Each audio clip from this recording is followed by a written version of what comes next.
জনসাধারণই কেন শুধু চাপের মুখে পড়বে? সাধারণ মানুষই বা কেন শুধু ক্ষতিপূরণ করবে? যুদ্ধ হোক, খাদ্য সংকট হোক, স্বাস্থ্যের কোনো সমস্যা হোক, অর্থনৈতিক কোনো সংকট হোক বা প্রাকৃতিক দুর্যোগ হোক, সমস্ত ক্ষেত্রে সেই প্রাচীনকাল থেকে সাধারণ মানুষই শুধু সেই ক্ষতির ক্ষয়পূরণ করে আসছে। কেন সেই মন্ত্রী, এমএলএ, এমপি অথবা লোক পরিচিত মুখোশধারী মানুষগুলো নয়, যারা দিনের পর দিন ভোলা ভালা এই সহজ সরল মানুষগুলোকে ব্যবহার করে নিজের স্বার্থের ঝুলিটাকে বাড়িয়ে তুলেছে? আজ আমরা বিজ্ঞানের উন্নতির চরম শিখরে পৌঁছেছি, যেখানে আমরা সুখে স্বাচ্ছন্দ্যে বসবাস করতে পারি, একে অপরকে ভালোবেসে দলবদ্ধ হয়ে বসবাস করতে পারি, বিপদের সময় পাশে দাঁড়িয়ে জীবনের চরম সুখ উপভোগ করতে পারি। কিন্তু তা যেন আমাদের মানুষের জন্য নয়। এর কি কারণ হতে পারে? মূর্খতা, অজ্ঞতা, নাকি হিংসা, নাকি সবগুলো?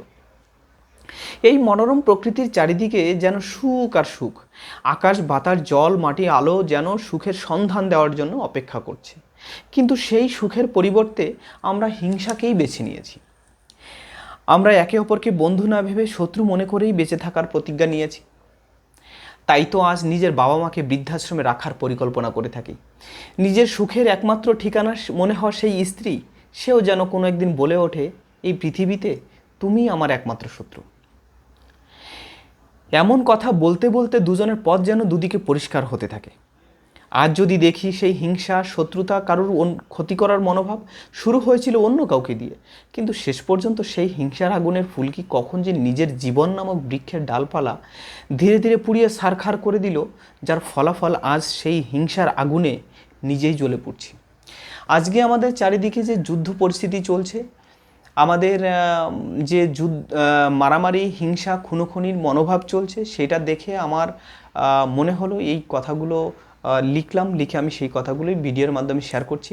হতে পারে আমার কোথাও ভুল থাকবে, কোথাও আমার যদি ফল্ট ধরা পড়ে অবশ্যই সেটা কমেন্ট সেকশনে জানিয়ে দেবেন, সেটাকে আমি পরবর্তী ভিডিওতে ইমপ্রুভ করার চেষ্টা করব। আর একটা কথা হচ্ছে, এই যে লেখাটা লিখলাম, এখান থেকে আমরা যদি একটু জিনিস লক্ষ্য করি যে হিংসা শুরু হয় অন্যকে দিয়ে, কিন্তু শেষ পর্যন্ত ধীরে ধীরে নিজের লাইফটাকেই আমরা ধীরে ধীরে যন্ত্রণাময় বা নরকময় করে তুলি। তো এর পেছনে অন্য কাউকে দোষ দিয়ে কোনো লাভ নেই। সম্পূর্ণ যদি নিজেকেই, যেটা ইন্ট্রোস্পেকশন বলা হয় বা অন্তর্দৃষ্টি, ভিতরে যদি আমি লক্ষ্য রাখতে পারি, দেখতে পারি যে আমার ভিতরে কি চলছে, আমি কখন কাকে কিভাবে হিংসা করছি, এইগুলো যদি অ্যাওয়ারনেস বাড়ে, তাহলেই সম্ভব সেটাকে সঠিকভাবে পরিবর্তন করা। যাই হোক, আজকে এই পর্যন্তই। সবাই ভালো থাকবেন। ধন্যবাদ সবাইকে।